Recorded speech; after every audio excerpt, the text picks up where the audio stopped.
Voilà, bonjour et bienvenue.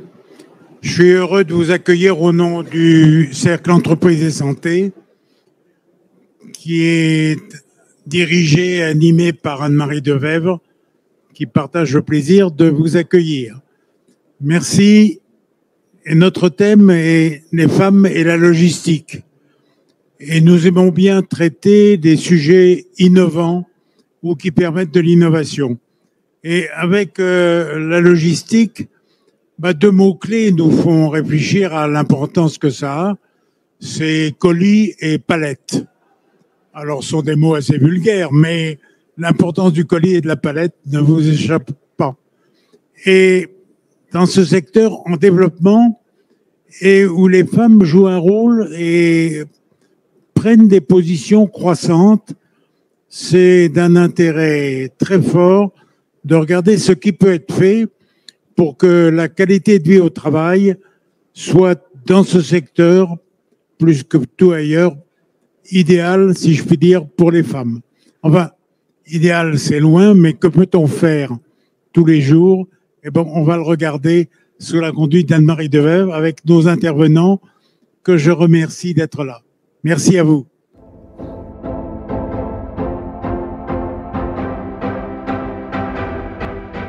Merci à vous tous et merci à nos intervenants qui sont tous des praticiens, c'est-à-dire tous des gens qui sont totalement dans les questions de logistique, praticiens de la logistique et praticiens de l'innovation, surtout depuis un certain temps, comme dirait le canon. Et voilà, donc juste deux mots ce que vous disait Jacques Bouvet, mon président, sur le Cercle Entreprises et Santé. Nous, on existe depuis en gros 2006 sur les enjeux d'évolution de la relation au travail, en intégration, d'innovation, et sur tout ce qui est impact santé, sécurité et impact ressources, santé, sécurité. Et donc, on a des actions, donc, je dirais à la fois tous les mois pour les membres du cercle qui sont des entreprises en général plutôt grandes, et puis aussi des services interentreprises de santé au travail, tous engagés dans ces questions un peu prospectives de leur rôle et autres. Et puis et notamment avec Préventica, qu'on accompagne, j'allais dire depuis le début, c'est-à-dire depuis notre début à nous, c'est-à-dire 2006, qui est pas loin du leur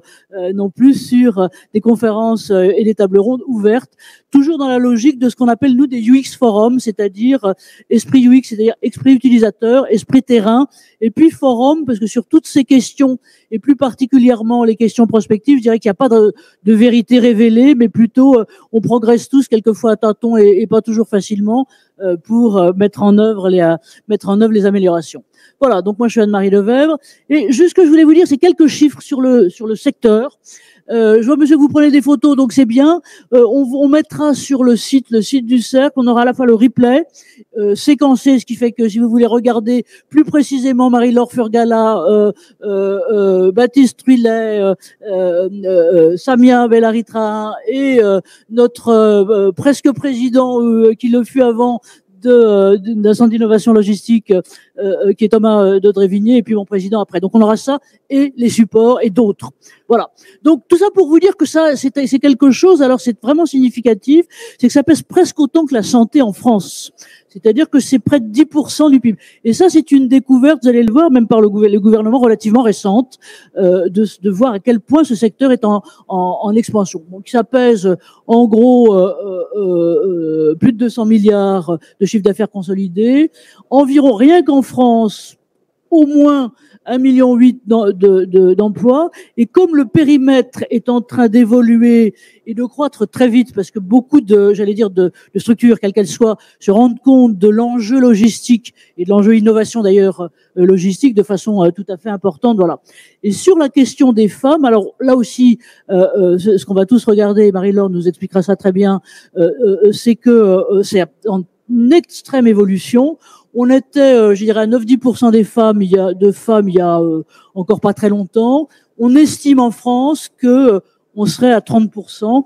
Et je voudrais vous montrer là un certain nombre de choses là-dessus. Donc, le sujet logistique et le sujet femmes, comme vous le voyez ici, vraiment, ça grimpe. Et ça grimpe de façon importante. Alors, l'article que je vous donne là est un article qui date de 2021. Je ne sais pas quelles sont leurs sources, mais en gros, vous le retrouverez là, une décomposition du poids relatif homme-femme, donc traditionnellement, pardon pour le graphiste, hein, c'est pas moi, les hommes sont en bleu, on ne sait pas pourquoi ils ont choisi le noir pour les femmes, bon bref, voilà. Mais on voit donc que les choses, là c'est une photographie qui doit être en gros en 2020, en gros. Bon, on voit les relations et on va regarder plus précisément les métiers là-dessus. Mais encore une fois, on est là sur le sujet femmes, et pour ceux qui étaient avec nous hier où on avait un truc qui était sur femmes et santé globale, l'une des grandes questions, en tout cas en France, mais pas que, c'est que pour tout un tas de raisons qui ont été depuis, j'allais dire, les années 70-80, des revendications égalitaristes sur les femmes. Et donc on a lissé les choses et on a à peu près... Voilà, donc c'est une information importante que je vous ai donnée. On a à peu près pas d'informations, on a très peu de data systématiquement sur les femmes, et ça c'est une des choses pour lesquelles, notamment, j'ai demandé à Baptiste Trullet, avec son expérience internationale, d'être là-dessus. Voilà, donc voilà les choses. Les femmes et la logistique, donc favoriser leur embauche, et on voit bien pourquoi notre titre aujourd'hui de notre table ronde, c'est enjeux d'attractivité et enjeux de santé, sécurité. J'allais dire que les métiers, si vous regardez par exemple les analyses de France Stratégie sur ce qu'on appelle les métiers en tension d'aujourd'hui et de demain à l'horizon 2030, il est clair que ce sont des métiers qui ont vraiment un besoin de recrutement et donc mais d'attractivité sur les femmes. Alors nous, cette question des femmes, on essaie de la travailler depuis déjà un petit moment. On l'a fait notamment en matière de bâtiments. Ce qui est intéressant, d'ailleurs, c'était ici même finalement en Occitanie où on avait sur un autre secteur trouvé une entreprise très très en avance avec un DRH très en avance là-dessus. Malheureusement, ce qui arrive souvent, c'est que repris par une autre structure, le truc s'est arrêté, un très gros, mais bon, finalement, ça redémarre. Voilà les chiffres. Et sur ces questions des femmes, aussi le courant, j'allais dire international, quand vous regardez à la fois, vous voyez là-haut, ce que vous avez le truc là, c'est une entité du MIT, donc qui de la grande université américaine là-dessus, qui donc nous montre bien la façon dont l'initiative de pousser les femmes dans ces métiers est tout à fait important.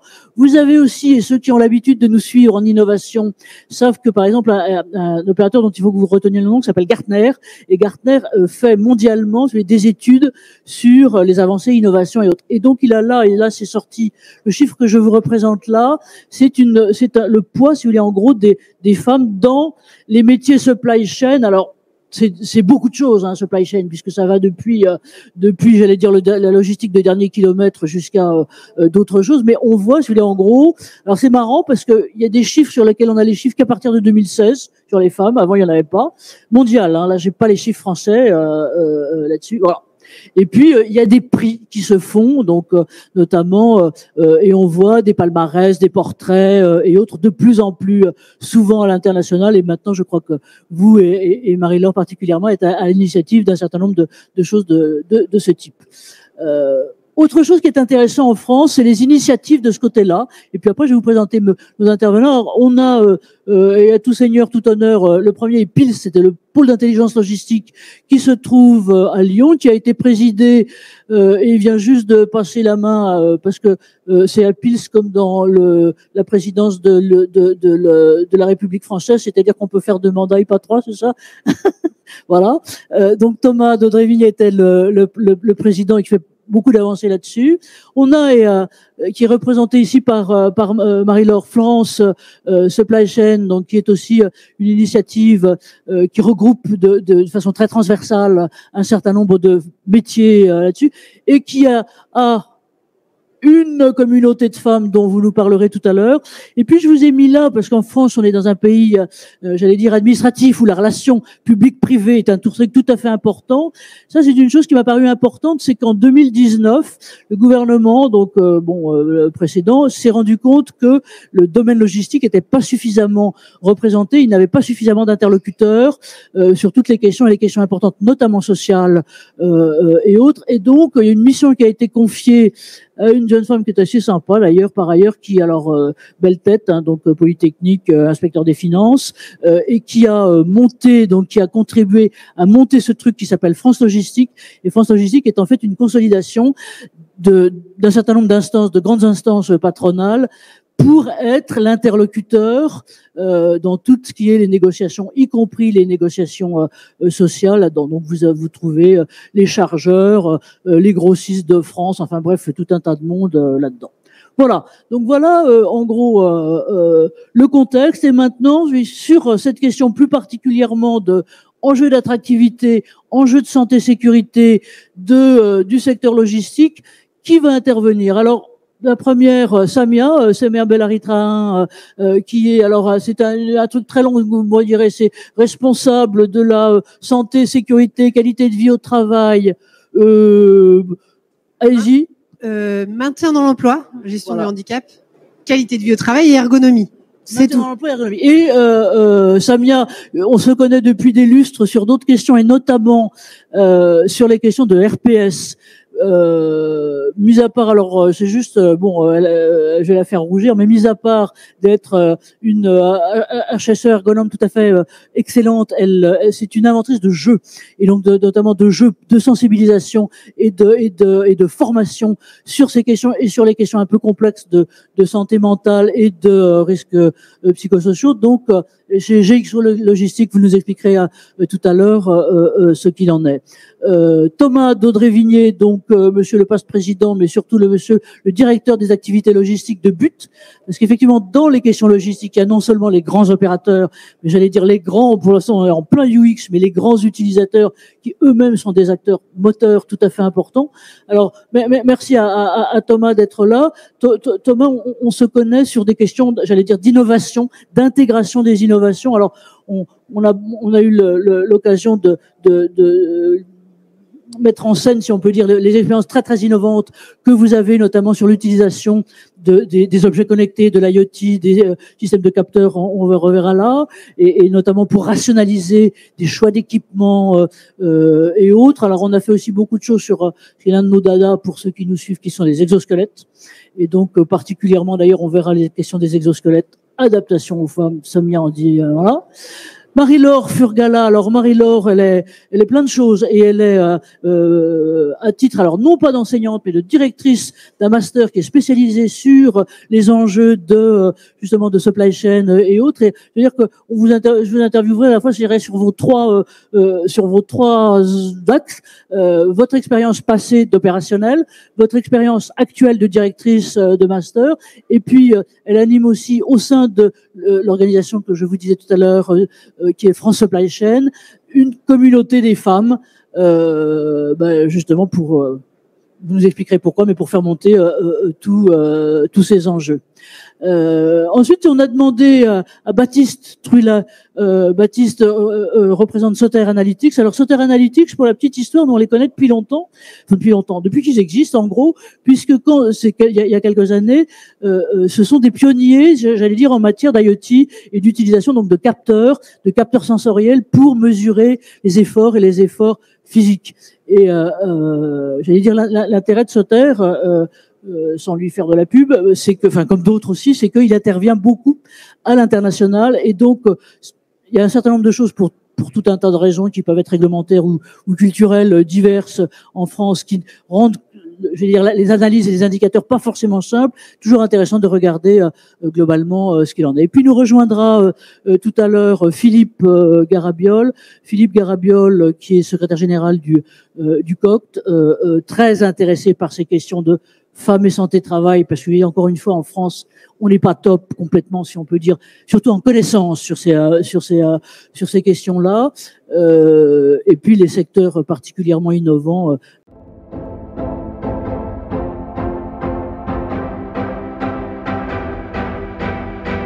Intéresse là aussi beaucoup. Alors Samia, si vous voulez bien, c'est à vous. Donc j'ai mis à la fois ce qui est votre titre et puis le logo de GXO. Donc vous nous expliquerez en gros ce qu'il en est. Et puis voilà, j'ai trouvé un certain nombre de photos sur le fait que surtout à l'international, et je pense maintenant avec votre impulsion et celle de vos collègues en France, vous occupez beaucoup de femmes et d'intégration des femmes. Voilà, comment se présente le sujet chez vous? Quand vous m'avez demandé de travailler sur ce sujet-là, d'abord, il a fallu que je me renseigne un peu, à la fois sur les femmes dans la logistique, mais aussi les femmes chez GXO, du coup. Donc, j'ai commencé par travailler à rechercher un peu d'indicateurs. GXO, c'est quoi? C'est un acteur mondial de la logistique avec plus de 900 sites dans le monde, 120 000 collaborateurs dans le monde, 70 sites en France et plus de 6 000 salariés sur la métropole. Et donc, les femmes font évidemment partie intégrante de notre processus de croissance économique de l'entreprise et donc elles ont leur part évidemment dans la logistique qui est la nôtre. Moi, je suis arrivée dans la logistique, j'y connaissais pas grand-chose, même rien. C'est vrai que quand on fait ses courses sur Internet ou dans un magasin, on ne sait pas ce qui se passe en amont de tout ça. Mais finalement, on s'aperçoit très rapidement qu'il y a quand même un certain nombre de femmes dans ce monde-là. Et quand j'ai commencé à chercher, évidemment, je me suis dit qu'il fallait que je creuse ce point. Donc, quelques indicateurs quand même clés. Dans l'opinion publique, la logistique est souvent associée à un métier d'homme. Et pour autant, aujourd'hui, chez GXO, on a quand même 31% de femmes, ce qui est quand même pas si mal. Alors, c'est pas la parité, on n'est pas encore à l'égalité complète, mais c'est quand même pas mal. Et puis, on a 52% de femmes dans la catégorie des ouvriers. Donc, finalement, on est plutôt pas mal non plus. Avec un certain nombre de problématiques, évidemment. On a encore des stéréotypes de genre très, très tenaces, parce qu'on se dit que finalement, la logistique, c'est un métier pénible, un métier difficile, avec des contraintes horaires. Mais finalement, les femmes tiennent le coup et sont bien présentes. C'est aussi un secteur qui fait face à une pénurie de main-d'œuvre. Et finalement, les lignes vont bouger de plus en plus parce qu'on a du mal à recruter. On a du mal à recruter dans la logistique, on a du mal à recruter dans le transport, et donc c'est un secteur qui va souhaiter et qui souhaite aujourd'hui attirer tous les talents, hommes comme femmes. Et donc pour se développer, il va falloir qu'on ouvre aussi nos portes. Et enfin, on a déjà commencé à ouvrir nos portes à tous les talents, toutes les compétences possibles, femmes comme hommes. Et finalement, c'est un métier qui, aujourd'hui, quand on regarde nos indicateurs, fait évoluer des femmes. Les femmes sont ouvrières, mais sont aussi managers. Et quand on regarde nos indicateurs, on a 31% de femmes qui sont des managers aujourd'hui chez GXO. Donc, ça veut dire aussi, et quand on creuse, alors je ne rentre pas dans le détail, mais quand on creuse, ce sont des femmes qui évoluent, ce sont des femmes qui prennent des responsabilités. On a aussi des femmes qui deviennent directrices de site, qui deviennent directrices d'exploitation. Donc, c'est quand même assez intéressant. Et puis, quand on regarde encore plus finement, on s'aperçoit que les écarts de salaire s'amenuisent. Et voilà. Ce qui est intéressant aussi, c'est que finalement, les femmes vont prendre une place de plus en plus importante dans ce secteur-là. Et pour tout ça, il va falloir qu'on trouve aussi un certain nombre de solutions. Votre question aussi, quand on a échangé par téléphone, Anne-Marie, c'était aussi de se dire qu'est-ce qu'on fait pour ces femmes? Qu'est-ce qu'on fait en matière de santé? Qu'est-ce qu'on fait en matière de prévention? Et moi, j'ai essayé de retenir, en tout cas, de catégoriser nos actions en 3 grands types d'actions.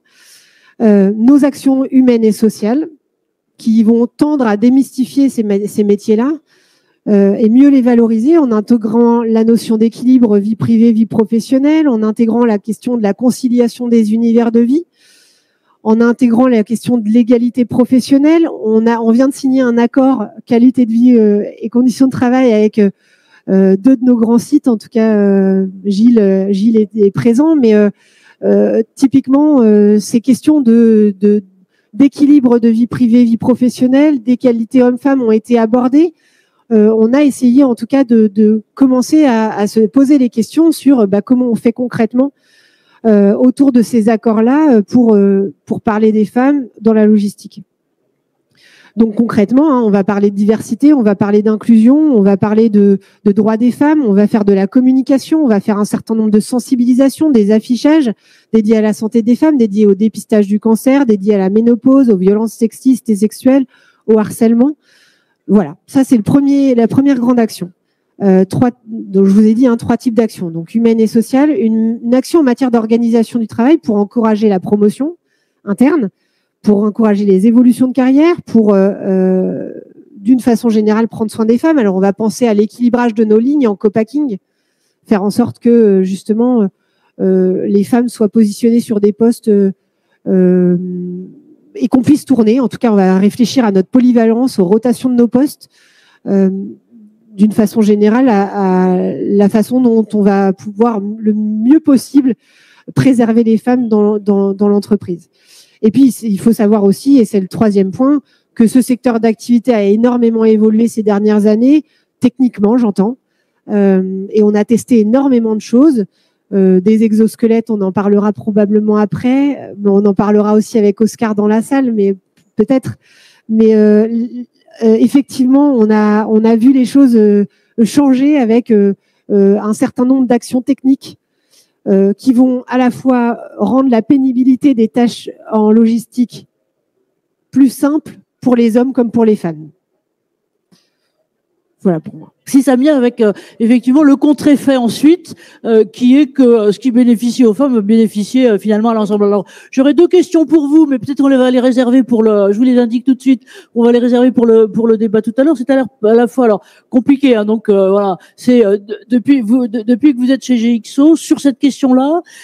Quelle est l'action ou le programme peut-être en cours ou réalisé dont vous êtes le plus fier et que vous trouvez la plus intéressante là-dessus? Ça, c'est un peu comme ça aussi une question pour Thomas qui va venir là maintenant. Et l'autre question qui est, on voit bien, si vous voulez, par exemple les 3 points des actions que vous allez faire, que vous êtes en train de mener là.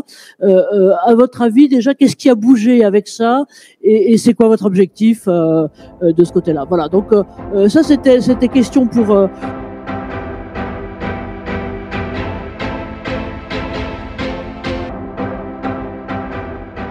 pour Samia. On va passer la parole maintenant, si vous voulez bien, à Thomas Daudré-Vigné, donc qui n'est plus président de Pils depuis juste 1 mois et demi, mais qui est un fort vecteur de cette association qui est. Alors moi, qui m'intrigue beaucoup parce que je suis jamais venu la voir en direct, mais donc là, le prochain Préventica dans 1 an, c'est à Lyon, donc on viendra. Et puis qui est surtout directeur des sites logistiques de But. Alors pour vous, j'ai trouvé juste 2-3 images. D'abord sur Pils, qui sont intéressants, qui est justement sur le recrutement. Là, je vois de femmes en situation monoparentale. J'ai repiqué votre site sur ce qui était intéressant, sur ce qui était toujours de ligne de fond sur la prévention, et puis sur l'attractivité. Et on est en plein sur notre sujet d'aujourd'hui. Et j'ai pas retrouvé ce que vous aviez mis sur LinkedIn et qui était notamment sur cette question de femmes de trucs qui étaient au Brésil, je sais plus où autre. Et donc voilà, question pour vous.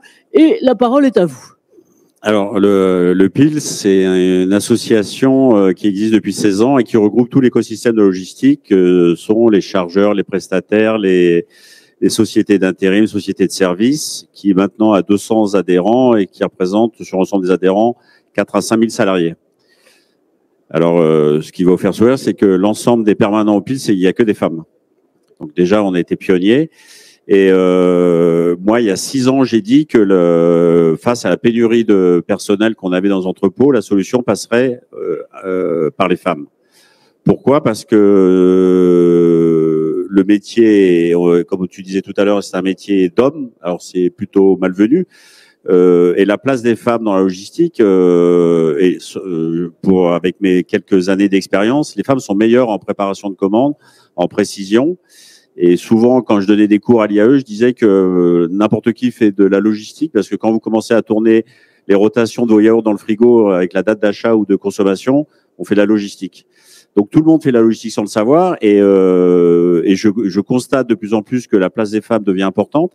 Par contre, face dans certaines entreprises au milieu d'hommes que c'était, il a fallu que les femmes fassent leur place. Il a fallu qu'on explique aux gens que les discours un peu macho et virils n'avaient plus de raison d'être, que les femmes pouvaient prendre des postes à responsabilité, que parfois elles étaient meilleures que nous, et qu'il fallait il fallait faire une cohabitation bénéfique pour l'ensemble de tout le monde.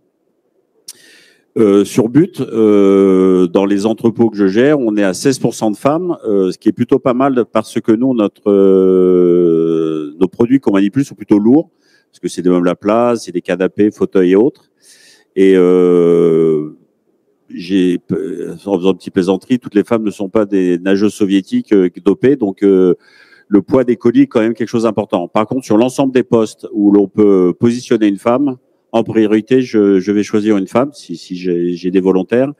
Donc j'ai des femmes caristes, contrôleuses, chefs d'équipe, et une de mes adjointes est une femme, profil ingénieur. Donc de plus en plus, on retrouve des femmes ayant ce profil-là qui viennent dans le métier logistique parce que c'est un métier passionnant où il y a de la recherche, il y a de l'amélioration continue. Et face à ça, on met des choses en place. On en a parlé des exosquelettes qu'on a mis en place depuis plus de 3 ans, qui a permis de réduire sur un des sites le taux d'accidentologie, parce qu'un site n'a pas d'accident depuis 2 ans. Donc, alors qu'il faut savoir qu'en moyenne, on en a une dizaine à peu près par an, pas forcément graves, mais qui sont déclarés. Et donc ça s'est fait en bonne intelligence avec une réflexion, mais ça a demandé de la formation, ça a demandé des évolutions des mentalités, qui n'est pas simple parce que le métier est en tension. Moi, j'aime bien dire les choses telles qu'elles sont. On constate un remplacement d'une population par une autre, c'est-à-dire qu'il y a beaucoup de gens issus de l'immigration qui viennent dans nos entrepôts, qui n'ont pas forcément cette culture de la femme. Donc, il y a beaucoup de formations chez But, justement, sur le respect, sur la bienveillance, sur la diversité et sur le respect et le droit des femmes. Ça, c'est hyper important de le dire et de le souligner, mais c'est ce qu'on vit au quotidien. Après, la politique de l'entreprise fait que on attire les femmes qui deviennent de plus en plus. Sont compliqués les horaires changeants parce que de plus en plus on a des mères célibataires, donc faut pouvoir adapter les horaires. Donc on essaie de trouver des solutions tout en respectant une équité quand même globale de l'entreprise. Voilà, c'est tous ces sujets qu'on a mis sur la table. Et moi, j'ai peu de turnover, surtout dans le milieu féminin. Et donc, c'est plutôt une fierté d'avoir réussi sur ce sujet-là. Après, pour revenir à ce que vous disiez en introduction, la logistique a été mise en avant pendant le Covid. Et après, on nous a oubliés. Et alors, je citerai pas, mais quelqu'un a dit qu'il y a eu les premiers de cordée. Nous, on avait plutôt les premiers de corvée. Pourquoi? Parce que la logistique a fait tourner la France pendant le Covid. Et on nous a oubliés parce que même dans les métiers en tension, la logistique n'est pas citée. Donc je trouve ça très dommage parce que c'est des métiers d'avenir. La logistique se diversifie avec logistique urbaine et autres. Sauf qu'on part sur... moi, je suis pas très friand d'aller livrer en vélo dans les villes parce qu'en fait, c'est de l'exploitation. On ne sait pas comment c'est géré, on ne sait pas comment c'est traité. Et donc, c'est des sujets sur lesquels il faut faire attention et qu'il faut traiter. Et puis, au-delà des femmes en logistique, il y a aussi cette démarche RSE de la bienveillance qui rentre totalement dans le monde du travail. Merci, merci Thomas. Est-ce que vous dites, alors, nous on essaie justement de tenir le flambeau et de continuer parce que ce secteur est très important. Je crois que ça a peut-être été un peu mis sous le boisseau médiatiquement, mais sur le fond, un peu chez les pouvoirs publics, si tant est que on arrive à peu près à détenter de temps en temps. C'est quand même un truc de fond. En tout cas, merci pour vos informations. Et je sais que vous développez chez But ces 2 choses, donc ils ont à la fois l'innovation, le respect des personnes sur le fond, et plus particulièrement donc l'appui sur les femmes, et que vous le faites mondialement, c'est-à-dire qu'il y a sur ce qui est l'activité France, mais il y a aussi sur les relations que vous pouvez avoir avec l'ensemble. Et je citerai juste sur ce que vous disiez là sur la question toujours, c'est qui est le fameux dernier kilomètre et les éventuelles livraisons à vélo ou autre. Je sais pas si vous avez vu dans la presse ce matin, mais c'est un problème non seulement de conditions de travail, mais c'est aussi un problème, pardon de dire des choses, mais c'est un problème business. Et par exemple, la Poste, qui est aussi un grand opérateur logistique et qui a toujours d'ailleurs une filiale qui était dédiée sur ces questions-là, est en train de s'en séparer. J'allais dire aussi pour des questions d'image. Enfin, pardon, mais c'est aussi globalement là-dessus. Donc, on voit que la question sont très intriquées, c'est très important. En tout cas, merci pour votre action. Et donc, aller traficoter, si je peux me permettre, à la fois sur le profil de Thomas et en même temps sur le profil du Pulse, et puis globalement vos actions là-dessus. Je crois qu'on a besoin d'avoir des exemples, on a besoin aussi d'avoir des célébrations et puis de pouvoir le creuser et les creuser aussi grâce à l'action des écoles et à l'action de certaines grandes écoles. Donc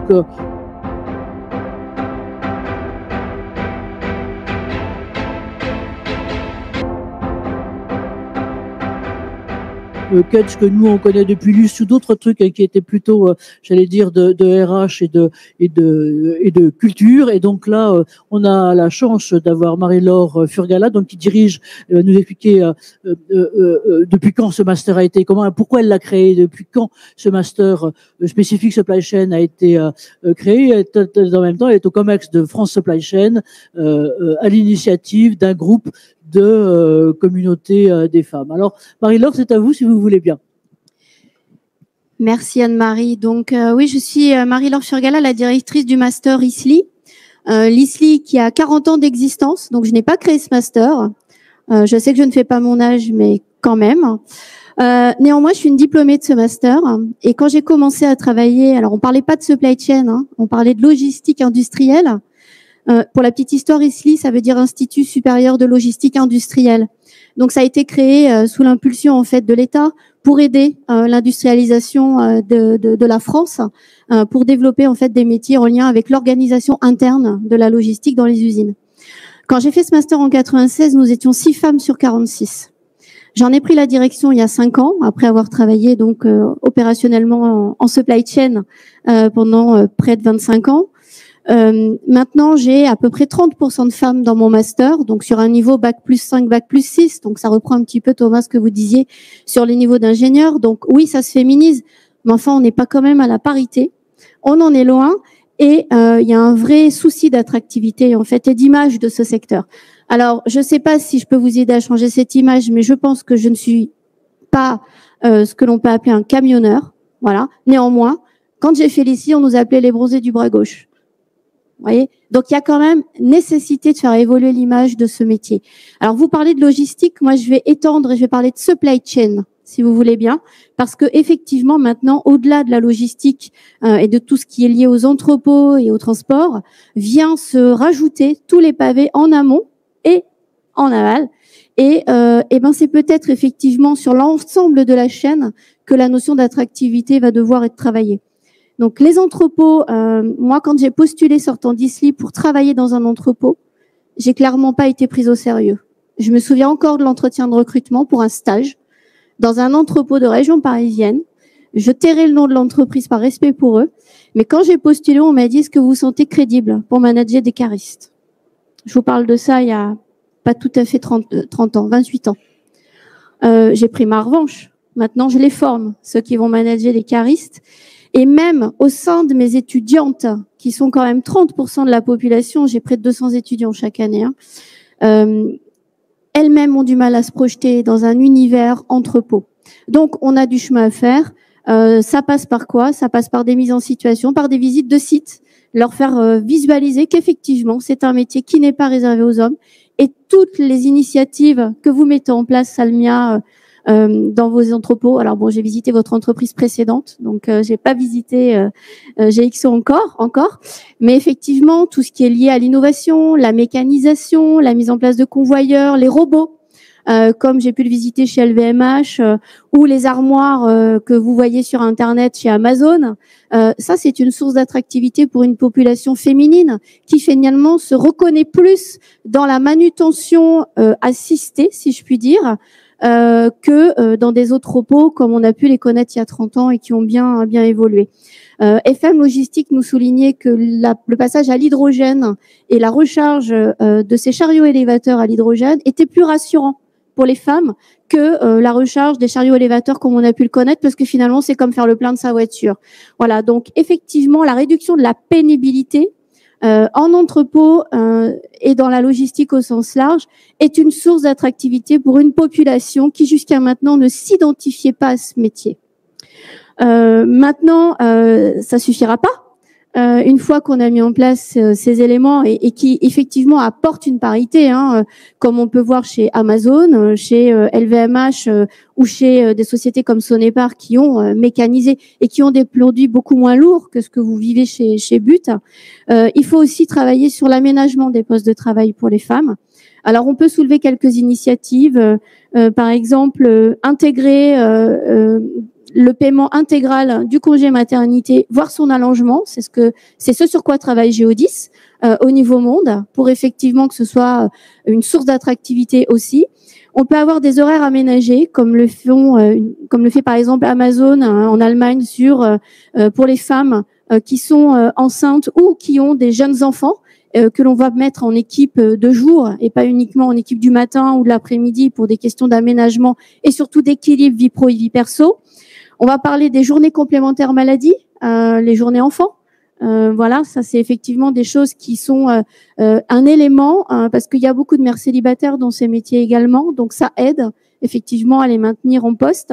Et puis lorsque c'est possible, mais clairement c'est pas possible sur tous les postes, le télétravail. Bon, évidemment en entrepôt c'est un peu plus compliqué.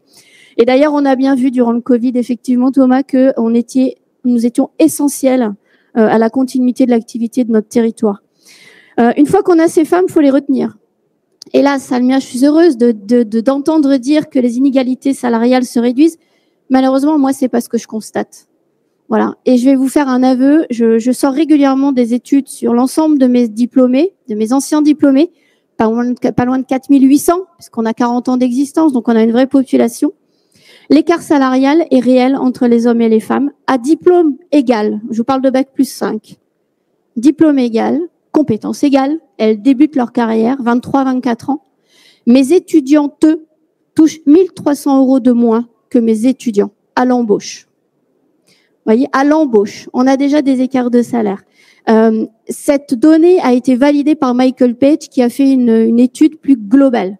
Donc, quand on a un écart salarial aussi important en début de carrière, comment ce métier peut continuer à vouloir être attractif auprès d'une population qui est discriminée dès l'embauche? Je vous parle même pas des écarts de salaire au bout de 5 ans, 10 ans, 20 ans.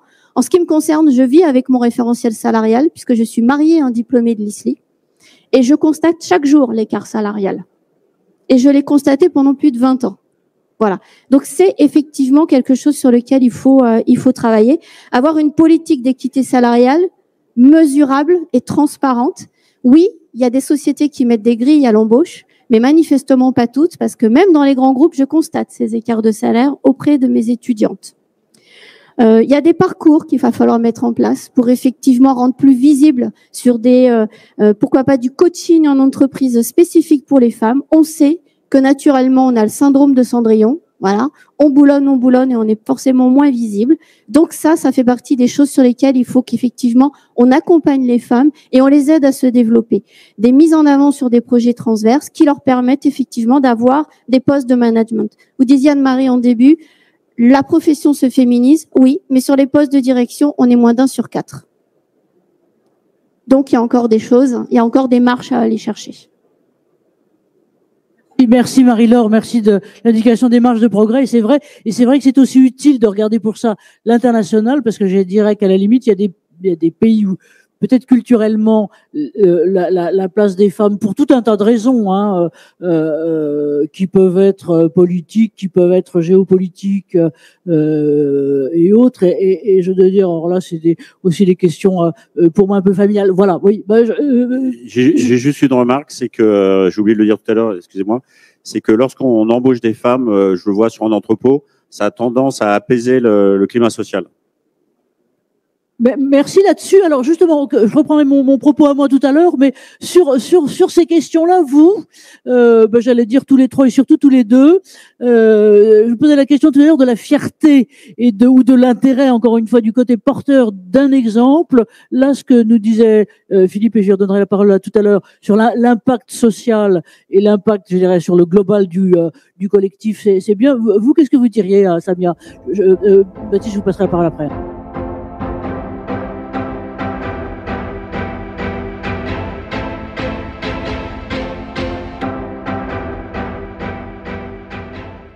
Concrètement, je vous remercie Anne-Marie parce que le fait d'ouvrir ces sujets-là et d'en discuter a permis au sein de l'entreprise d'aller chercher ces indicateurs-là et de commencer à retravailler en se disant mais concrètement on fait quoi, et donc ça a été une vraie source aussi de richesse et de fierté d'aller retravailler avec les RH sur un certain nombre d'indicateurs qu'on mesurait mais pas vraiment, qu'on communiquait mais pas vraiment. Donc ça a été une des fiertés récentes en tout cas sur ce sujet-là.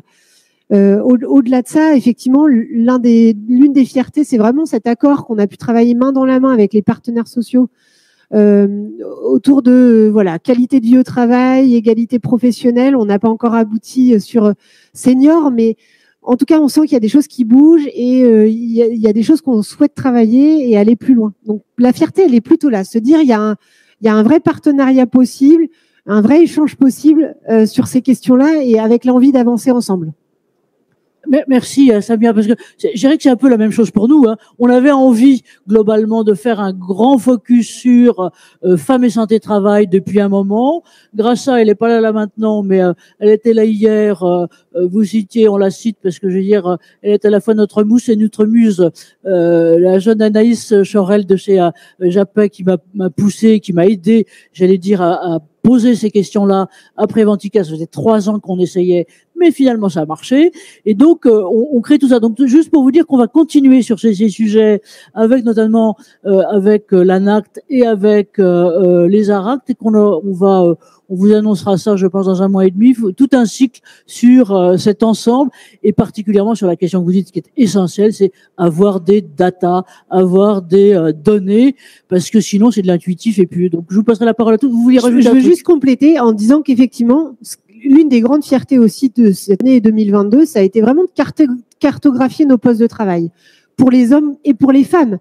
Mais ça nous a permis de se dire, il y a des postes rouges, des postes jaunes, oranges, des postes verts, et de se dire, attention, il y a des pénibilités selon les différentes tâches, selon les différentes activités, mais je vais te laisser en parler, parce que tu en parleras mieux que moi. Mais c'est vrai que ça a été une vraie fierté aussi, de se dire, on s'était jamais vraiment posé la question des difficultés ou des pénibilités de chacun des postes et comment est-ce qu'on pouvait réfléchir notre polyvalence, nos rotations, et ça a été une chouette avancée. Si, et ça illustre bien un truc. Alors, on apprend toujours ça, j'allais dire, dans les écoles, mais c'est vrai que c'est très important. C'est le lien entre la connaissance et l'action. C'est-à-dire que il n'y a pas d'action qui puisse progresser si on n'a pas les connaissances et l'objectivation.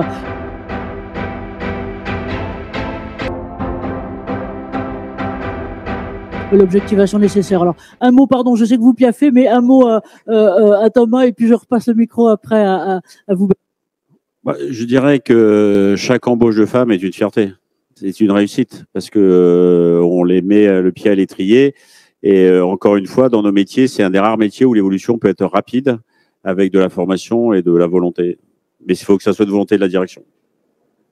Ouais, ça, 2 trucs importants, volonté de la direction. Donc, qu'on essaie, c'est effectivement de bien les impliquer. C'est aussi un peu la vocation de votre master, Marie-Laure. Et puis, vous avez dit tout à l'heure un truc qui est important, c'est l'indicateur final, c'est-à-dire le faible turnover. Et donc, les gens restent. Et s'ils restent, on peut espérer qu'ils se sentent bien et donc que les choses ont correspondu à ça. Alors voilà, avant d'entamer le débat global, je vous propose qu'on passe la parole à Baptiste. Baptiste Truillet, donc représente Elite Ergonome, donc comme votre voisine. Il représente donc Soter Analytics dont je vous parlais tout à l'heure, et donc ces structures nouvelles qui sont des startups. Pierre, ça sera toi aussi si tu veux dire 2 mots tout à l'heure, et qui permettent justement à côté, j'allais dire, de toutes les indicateurs qu'on peut avoir, qui sont des indicateurs classiques, d'âge, de formation, d'absentéisme, de durée, de machin, de patin, de couffin, d'avoir en plus des indicateurs d'ergonomie précis et qui permettent de mesurer, d'avoir vraiment, tu parlais de cartographie, mais d'avoir une image réelle de ce que sont les efforts et les efforts musculaires. Alors, Baptiste, c'est à vous. Merci en tout cas, Samia, pour la transition. C'était vraiment l'idéal. Alors, on est peut-être un petit peu moins connu que GXO ou But, donc peut-être vous donner quelques détails rapides sur la société Soter Analytics. Donc, c'est une société qui a été fondée en 2016 avec un objectif plutôt humaniste qui est d'utiliser la data pour pouvoir justement protéger la santé des travailleurs dans tous les secteurs d'activité. on est beaucoup implanté depuis le lancement de la société dans le secteur de la logistique. Et donc, on a quelques dizaines de milliers de collaborateurs à travers le monde qui ont été mesurés grâce à nos capteurs. Donc, on commence à avoir un retour d'expérience assez important, je dirais, dans ce domaine-là. En ce qui concerne nos capteurs et la partie plutôt technique, donc on distribue et on développe des capteurs qui vont en fait mesurer les postures contraignantes que les opérateurs vont réaliser dans le cadre de leur travail. Donc, on a différentes technologies dans nos capteurs, mais principalement de l'accélérométrie et de la gyroscopie. Bon, je vous passe les détails techniques. Pourquoi je vous dis ça?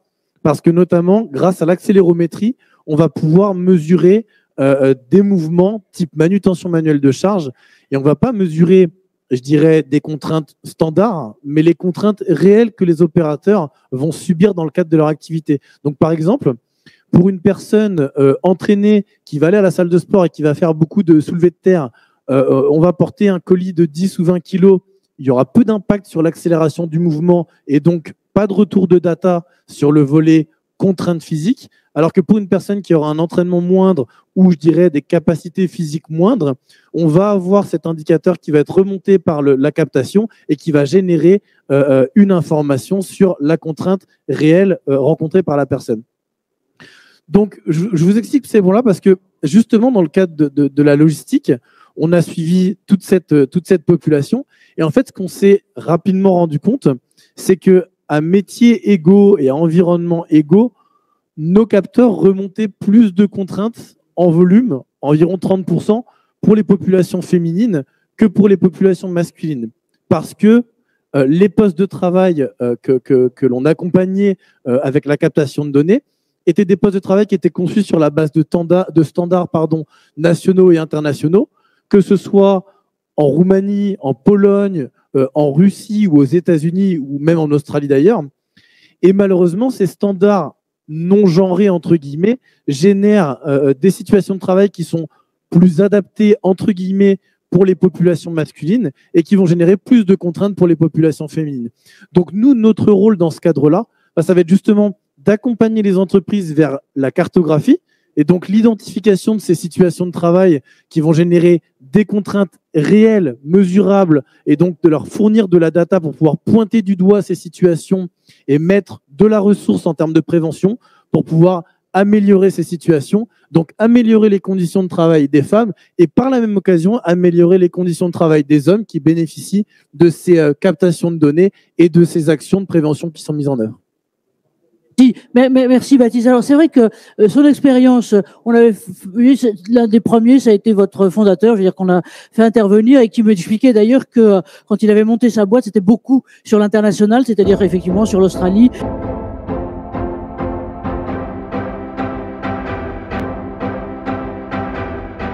Les pays de l'Est et au-delà. Je vais juste vous faire une parenthèse complètement perso à propos de pays de l'Est. Il se trouve pour les raisons diverses que un père qui a travaillé beaucoup en Russie et ce qui était à l'époque l'Union soviétique. Et ce qui l'avait complètement frappé, c'était la présence des femmes dans des métiers traditionnellement complètement masculins. Je veux dire, les filles, elles conduisaient des grues, des camions et autres là-dessus. Et quand l'un de vos prédécesseurs, Samia, j'en ai discuté avec lui en voyant effectivement la présence forcément de vos structures dans les anciens pays du bloc soviétique et qui sont là maintenant, effectivement, il m'expliquait, mais oui, nous, on a là plus de femmes pour des raisons, encore une fois, d'historique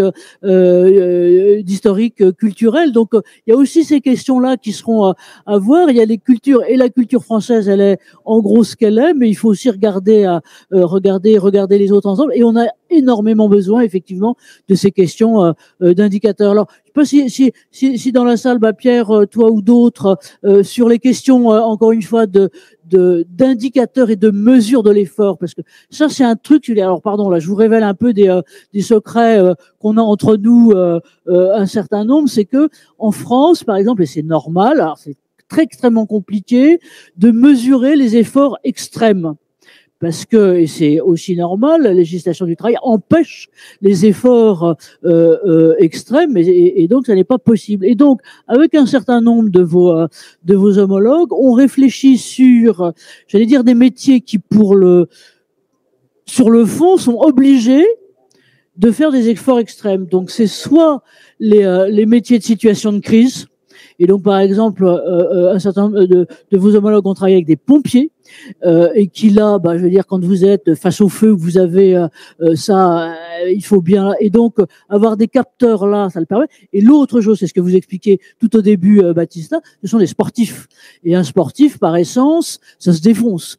Alors de temps en temps, globalement un peu trop. Et donc ça, c'est l'un des trucs qui est important. C'est à la fois de regarder notre secteur et en même temps, un peu plus largement, ce que serait vraiment. Alors lui, c'est les fameuses valeurs limites d'exposition là, qu'il faut surtout pas qu'on dépasse, mais en même temps il faut connaître pour pouvoir voir ce qu'en sont les effets là-dessus. Alors voilà, si vous voulez bien, on va aborder maintenant un peu notre interaction et avec vous et entre vous, parce que je sais que c'est très très frustrant 1h15. On n'a jamais beaucoup 1h1h15, on n'a jamais beaucoup de temps pour dire les choses. Marie-Laure, sur tout ce que vous avez entendu, et puis aussi question pour vous, comme justement dans Catch dont vous êtes, si je peux me permettre, rentré et sorti à quelques années, comment vous avez senti, j'allais dire, tous azimuts, à la fois la place le positionnement de votre master à l'intérieur de Catch.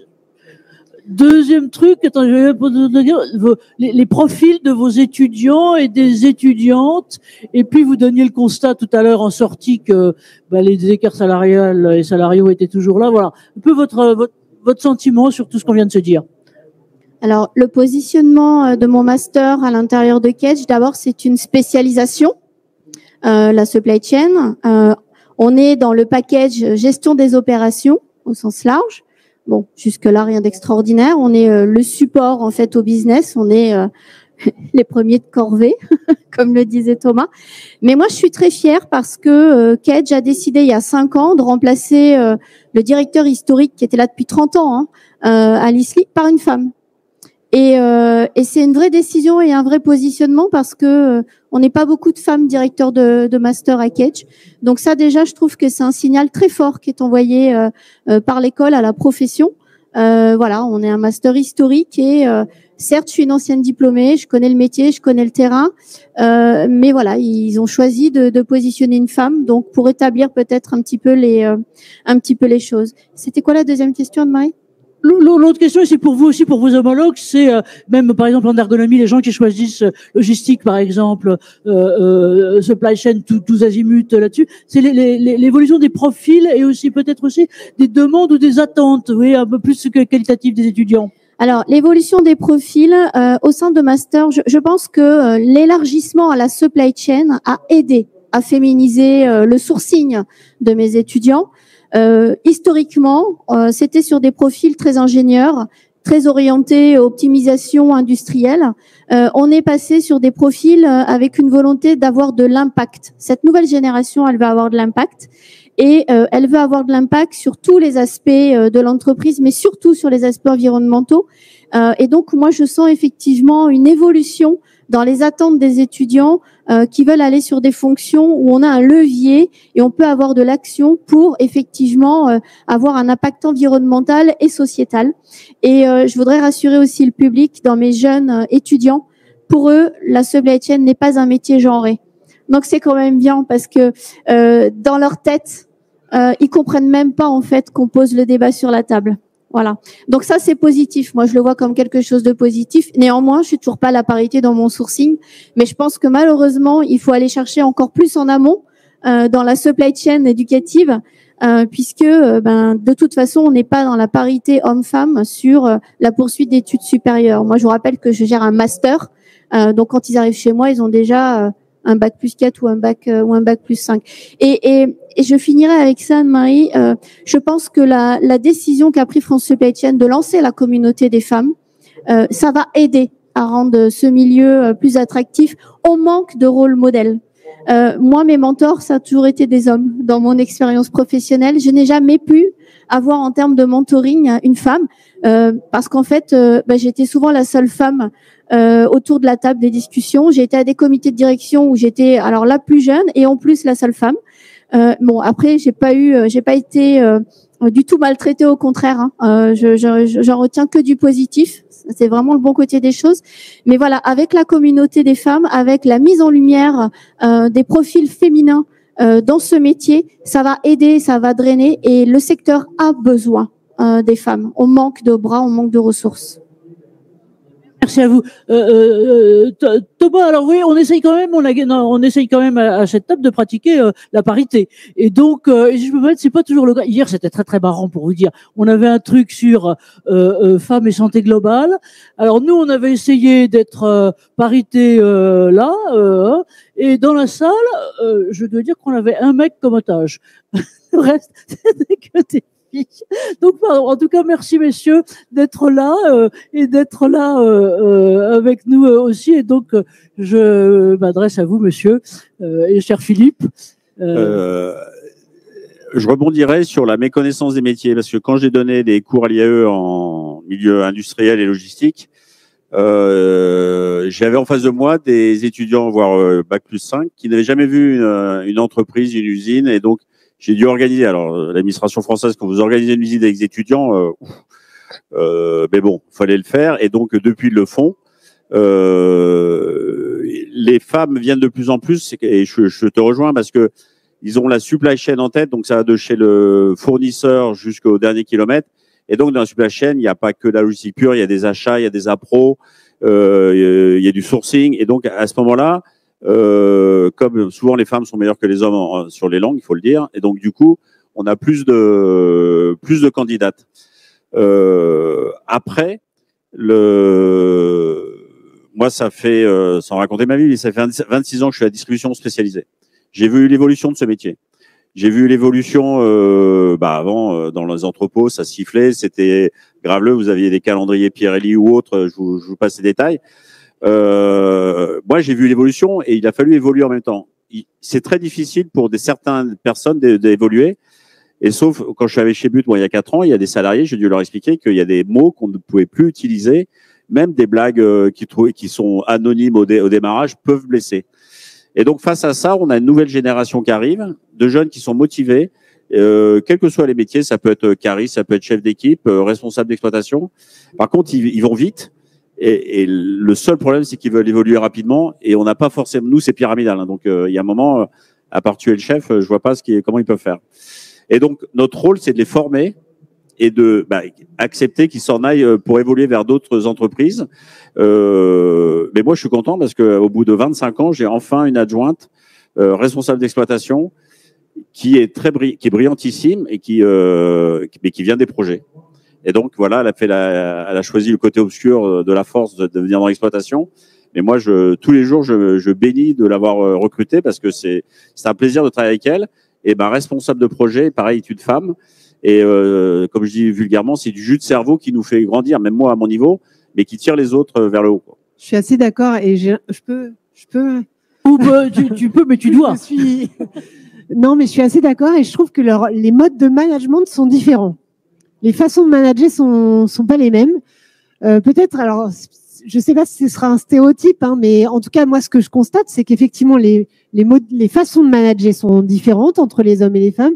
Une femme directrice de site ou directrice d'exploitation va pas manager ses équipes de la même façon, avec plus de créativité, plus, une façon différente de proposer des choses, de renouveler les façons un peu standards de faire.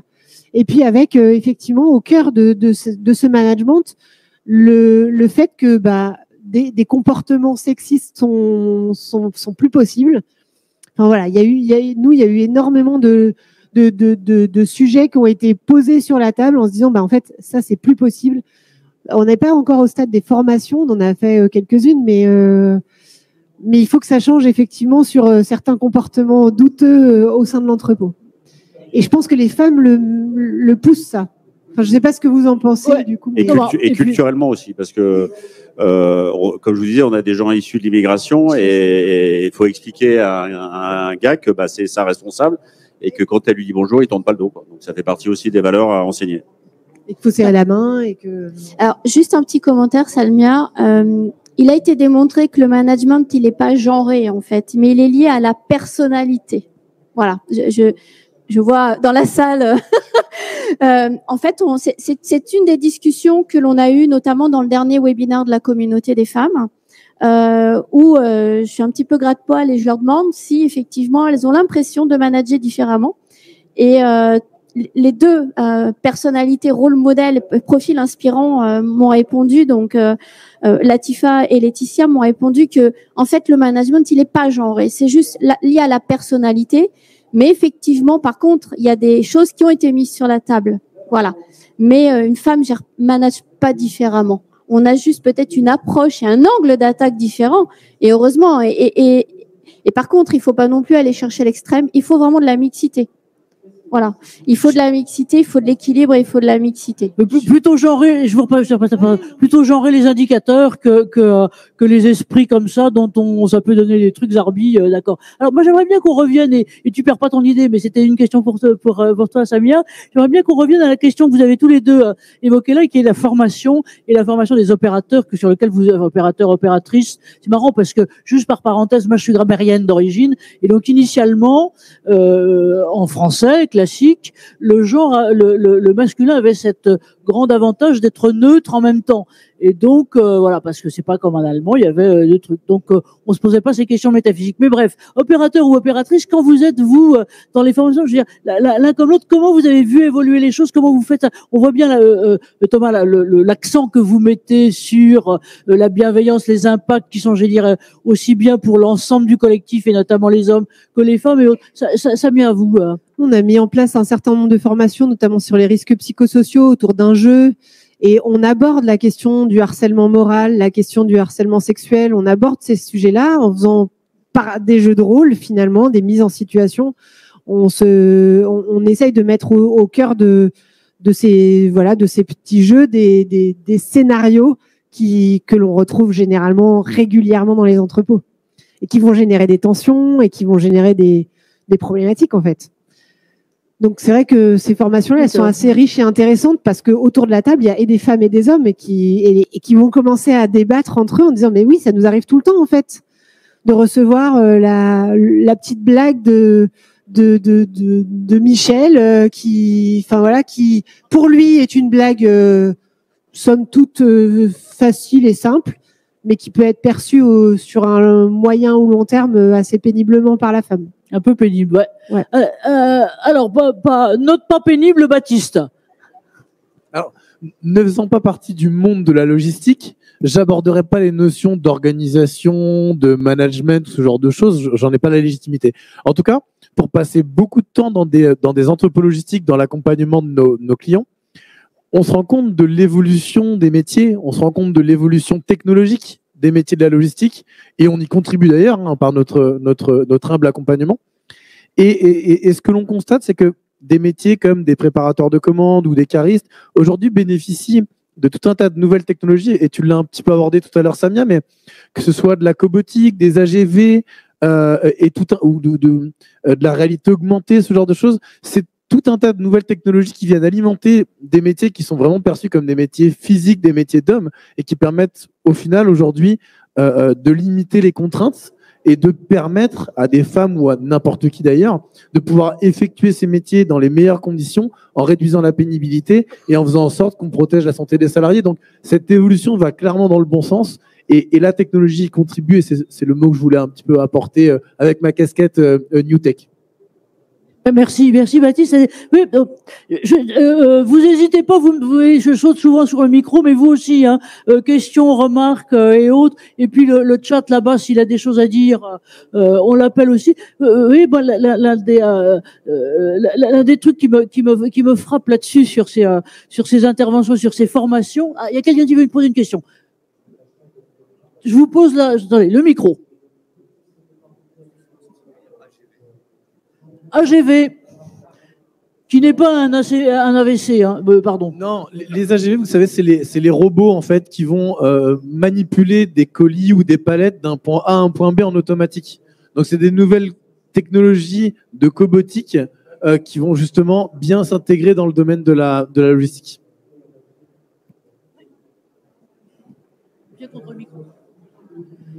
Oui, juste quelques apartés. On est bien conscient, ça a été dit un petit peu, que tout ce qui est comme évolution vis-à-vis des femmes, ça bénéficie à tout le monde. On peut faire un parallèle avec les salariés handicapés. Au-delà de ça, on a de nouvelles technologies qui arrivent. On n'a pas trop entendu parler d'intelligence artificielle. Est-ce que vous pensez que cette évolution aussi peut être bénéfique pour la logistique et pour tous les salariés? Nos technologies sont basées sur l'intelligence artificielle, donc je vous dirais pas non. Mais oui, évidemment, la révolution que génère l'intelligence artificielle va amener tout un tas de cas d'usage qu'on n'imagine même pas encore à ce stade et qui vont révolutionner peut-être pas tous les métiers de la logistique, mais en tout cas un certain nombre, et qui vont encore amener des réductions de contraintes, voire même des transformations de métiers très opérationnels et très physiques vers des métiers plutôt intellectuels ou de maintenance. Donc la réponse, je dirais, serait oui. Maintenant, de quel ordre et comment ça va se matérialiser, aujourd'hui, difficile de répondre. Mais en tout cas, je dirais que c'est un grand voyage qui nous attend. À tous les niveaux, hein, dans les grandes entreprises comme dans les petites structures comme les nôtres, mais qui va vraiment révolutionner tous les secteurs d'activité, de l'industrie jusqu'à la logistique, et qui vont permettre de vraiment changer les choses. Alors, moi, Si je peux me permettre de vous répondre, les choses sont pas au futur, elles sont globalement déjà maintenant sur un certain nombre de choses. Moi, une chose, encore une fois, qui m'a frappé avec l'un de vos prédécesseurs, et c'est très intéressant, donc on fera des choses là-dessus, c'est sur l'opérationnalité innovante, pardon du jargon, mais d'un tandem, en l'occurrence, qui est à la fois un tandem d'ergonomes et d'un ingénieur, là, en l'occurrence, c'était un ENSAM, mais il aurait pu être n'importe quoi, comme dirait l'autre, là-dessus. Sur ce qui était toute la pensée, la reconfiguration complète d'un entrepôt avec comme critère majeur conditions de travail et notamment femmes, sur lequel ils ont, le tandem, ils nous ont montré ça l'autre jour c'est dans nos réunions internes, on était complètement bluffés avec mon président, sur complètement reconfiguré, d'abord en 3D avec toutes les simulations pour que ça coûte pas trop cher globalement au final, d'un truc repensé sur l'organisation, physique, mécanique, robotique d'un entrepôt pour qu'il y ait le moins de tension, de gêne physique, le plus de confort possible pour tous opérateurs, alors pour le coup, globalement, quel que soit le genre. Donc, les choses évoluent, et je trouve dans vos secteurs, mais je veux dire qu'ils regardent ça depuis pas très très très longtemps, de façon très forte. Pour très concrètement parlant, il faut savoir que nos politiques que j'ai croisées dans le cadre de mes fonctions disaient, de toute façon, dans 5 ans, c'est l'intelligence artificielle et la robotisation. Alors, je leur donnais rendez-vous dans 5 ans parce que l'intelligence artificielle va nous aider sur des métiers, optimisation dans l'entrepôt et autres. Par contre, la robotisation globale, j'y crois absolument pas. Je suis bien placé pour savoir pour les produits que l'on a, parce que pour écumer les salons, il n'y a aucune entreprise qui a travaillé sur notre genre notre type de produit, que ça soit But ou d'autres. L'intelligence artificielle sur les approvisionnements, sur l'organisation, oui. Mais oubliez pas que derrière l'intelligence artificielle, il y a de l'humain. Et c'est l'humain qui donne de la data. Et donc, s'il n'y a pas la connaissance des métiers, l'intelligence artificielle peut vous proposer un truc qui, sur le papier, vous semblera magnifique, mais dans la réalité, ne marchera pas. Donc, c'est ça qu'il faut pas oublier derrière. Et que c'est une aide à la décision, mais ça remplacera jamais l'humain, au final. Absolument, c'est facteur humain et humain en premier. Moi, ce qui m'avait vraiment frappé dans leur reconfiguration là-dessus, c'est que c'était ça. C'est-à-dire qu'ils avaient en tête ce qu'est les schémas généraux. Schéma général en France, c'est quand même globalement pénurie de main-d'œuvre, enfin difficulté de recrutement de main-d'œuvre. Le fait que on a à la fois des gens qui vieillissent et donc une pénibilité qu'il faut absolument éviter. Donc c'était la reconfiguration de l'ensemble de l'activité, mais avec des gus, je veux dire, et des gusses, pardon du féminin, qui globalement sont là-dedans, et les choses bougent. Vous voyez, ce qui est frappant, et c'est vrai que c'est dommage que votre activité, peut-être logistique supply chain, soit moins connue et moins rayonnante, mais on est là aussi pour vous aider à le faire. C'est qu'elle est très très en avance sur beaucoup de domaines, sur plein de domaines, et en matière d'innovation est globalement assez bon. Marie-Laure, vous voulez dire quelque chose? Je voulais juste dire que tout ce qui est lié à l'intelligence artificielle, l'innovation, est source d'attractivité auprès des jeunes. Mais est-ce que ça sera source d'attractivité auprès des jeunes femmes quand on sait la pénurie qu'on a dans les écoles d'ingénieurs des profils féminins? Voilà, ça va certainement faire évoluer les métiers. Effectivement, ça permettra d'avoir peut-être moins de pénibilité et donc d'être attractif au niveau opérationnel pour les femmes. Maintenant, pour tout ce qui est mise en place, mise en œuvre, on sait aujourd'hui, les écoles d'ingénieurs ont énormément de mal à être attractifs auprès des jeunes filles. Voilà. Ça reste une ligne de fond et une question de fond. Alors voilà, question, remarque, intervention, monsieur. Oui, juste une précision. Moi, j'ai 20 ans de logistique, donc j'ai vu effectivement avancer toutes les technologies, y compris l'arrivée des femmes. Et si on veut être optimiste, parce qu'il faut être optimiste, grosso modo, vous rentrez dans des entrepôts en tant qu'intérimaire, manutentionnaire, préparateur de commandes, et dans la mesure du possible, comme disait monsieur, il y a des possibilités d'évolution. Mais en règle générale, les femmes, lorsqu'il y a des possibilités d'évolution, évoluent plus rapidement que les hommes. Voilà. Et juste un trait d'humour, comme on a besoin de main-d'œuvre en logistique, moi je dis aux collègues qui sont déjà dans les entrepôts logistiques, reproduisez-vous entre vous. Moi, je dis la même chose à mes étudiants pour assourire mon sourcing dans 20 ans. Merci, monsieur. Merci. OK. Merci pour la présentation et je vais suivre un peu le monsieur qui vient de finir tout de suite. Juste pour dire que les femmes dans la logistique, c'est assez important et c'est à encourager parce que avec la science qui évolue, il y a, par exemple, dans les entrepôts, il y a beaucoup d'équipements qui les facilitent les travaux et en général, les femmes sont, en matière de rangement, elles sont vraiment numéro 1. Donc, quand elles sont dans les entrepôts, ça va faciliter le rangement. Et comme la logistique est assez vaste, donc que ce soit dans les achats, dans les expéditions et tout, vraiment, elles peuvent apporter beaucoup de choses. Donc, on doit les encourager à s'intégrer dans la chaîne d'approvisionnement. Merci à vous et merci d'adhérer à la question qui est tout à fait importante. D'autres questions, d'autres interventions. Moi, je voudrais en profiter avant de leur demander à chacun leur phrase de conclusion là-dessus pour vous dire, nous, ce que vont être nos prochaines étapes et nos prochaines étapes là-dessus, notamment sur des sujets à défricher. Alors, vous l'avez pas vu tout à l'heure, il est passé là 3 minutes, mais il y avait dans la salle quelqu'un qui s'appelle Jean-François Naton et qui est au CESE, donc au Conseil économique, social et environnemental France, en charge notamment des questions d'addiction et de questions de drogue. Et ça, c'est un point. On en discutait idem hier avec le directeur général de l'OIT sur ces questions-là. C'est un truc qui est en train de monter, pas seulement en France, partout mondialement. Et pas seulement dans le travail d'ailleurs, enfin c'est toutes les questions qu'on sait de façon tout à fait importante. Donc ça, je sais pas si vous avez des éléments d'ores et déjà, mais pour plus tard, en tout cas ça va être ça. On va organiser, j'allais dire un peu une réflexion là-dessus, parce que moi je me souviens il y a quelques années on avait monté, alors c'était pas dans vos métiers, c'était dans les métiers du bâtiment.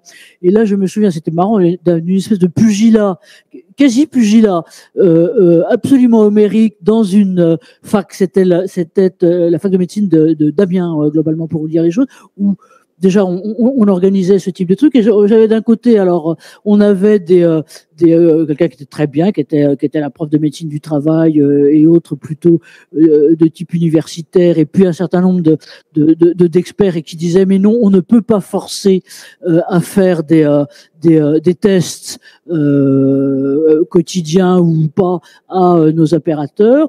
Et puis on avait, j'allais dire, le directeur HSE d'une structure qui était tout à fait importante et d'une structure de bâtiment, et qui disait mais écoutez madame, moi je suis désolé, je suis pas d'accord, je ne peux pas mettre en risque sur des chantiers qui sont des chantiers importants tous les autres gus qui sont au 10e étage ou globalement pour ça, et là c'est nécessaire. Donc ça c'était déjà, c'est l'un des éléments qui est là-dessus, mais oui, on le voit et on le voit monter. Bon, donc si vous avez idée ou autre, on va préparer ça pour les prochains mois. Voilà, donc je me permets de vous le dire à vous, parce que comme oui, vous êtes un secteur très très sensible à ce qu'est les nouveaux enjeux, les nouveaux problèmes et autres, bah peut-être à regarder aussi. Alors là, on est en train de, et avant que je demande à mon président de faire la conclusion, peut-être une phrase de chacun sur cet enjeu, encore une fois, attractivité, enjeu de santé, demain, les enjeux de formation, de profil et d'intégration, ce que l'ANACT appelle joliment l'égalité intégrée, la mission de l'ANACT sur ces questions-là. Voilà. Quelle est votre phrase viatique, si on peut dire, Thomas? J'aurais une phrase facile en disant que la femme est l'avenir de l'homme, mais ça a déjà été dit. Non, c'est que les femmes ont leur place dans tous les métiers, en fonction après des différents métiers. Par contre, je suis pas un stacanoviste de la parité. Moi, j'embauche pas quelqu'un parce que c'est, comme tu disais tout à l'heure, parce que c'est un homme et une femme, je l'embauche pour les compétences. Et si une femme a des compétences et que le poste est libre, j'irai bien volontiers. Les compétences et pas de quota systématique. Marie-Laure. Moi, ce que je dirais, c'est qu'il y a encore du chemin sur le travail sur l'attractivité des métiers. Et encore une fois, j'étends le débat à la supply chain et pas que à la logistique. Il faut qu'on continue à travailler là-dessus. C'est vrai que France Supply Chain fait énormément de choses en travaillant sur la banalisation, la médiatisation. On a mis en place un lab jeune pour que les jeunes parlent aux jeunes avec le vocabulaire des jeunes. On a fait des BD. Moi, je suis arrivée à la supply chain par hasard, vraiment par hasard. Et ce qu'il faudrait, c'est que les jeunes n'arrivent pas à la supply chain par hasard, mais par choix, et les femmes encore plus. On en a une là-bas. Merci. Bernard, Baptiste, pardon. C'est pas mal non plus, Bernard. Juste peut-être une toute petite phrase très rapide pour moi, et ça va dans mon domaine, la technologie est votre ami. Parce que je pense que la technologie, que ce soit dans la partie capture de data pour bien comprendre, cibler les enjeux, ou même pour les enjeux technologiques par rapport aux femmes, les nouvelles technologies sont vraiment un plus pour pouvoir améliorer durablement les conditions de travail des salariés. Quoi, ce que disait monsieur tout à l'heure. Samia? Pour moi, il y a trois grandes actions possibles, donc il faut les garder en tête et de se dire, action sociale humaine envers les femmes, mais envers les hommes aussi, action technique, action organisationnelle. Et je pense que c'est sur les actions organisationnelles qu'il va falloir qu'on travaille encore davantage. Continuons les combats. Oui, c'est ça. Voilà. Jacques, notre président, et puis on va. Moi, je voudrais remercier chaleureusement tous nos intervenants parce que vous nous donnez des expériences, des témoignages, des pistes et on est là tous pour trouver les chemins de l'innovation pour faire mieux, pour que les conditions de travail, les qualités de vie pour les femmes, et si c'est vrai pour les femmes, c'est vrai pour toute la collectivité dans laquelle elles font partie, puissent s'améliorer. Alors, on a des indices, on a des pistes, on a des intervenants engagés.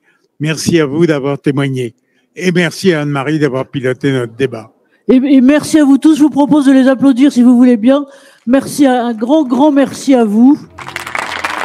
Et le mot de la fin, qu'on va reprendre tout à l'heure, c'est il n'y a pas d'amélioration qui ne soit pas data-driven, qui ne soit pas dirigé par les data. Et ça, on continue à 14h, si vous voulez bien. C'est en salle D, data et pilotage de la prévention. À tout à l'heure, un grand merci à vous d'avoir été présents. Merci à vous.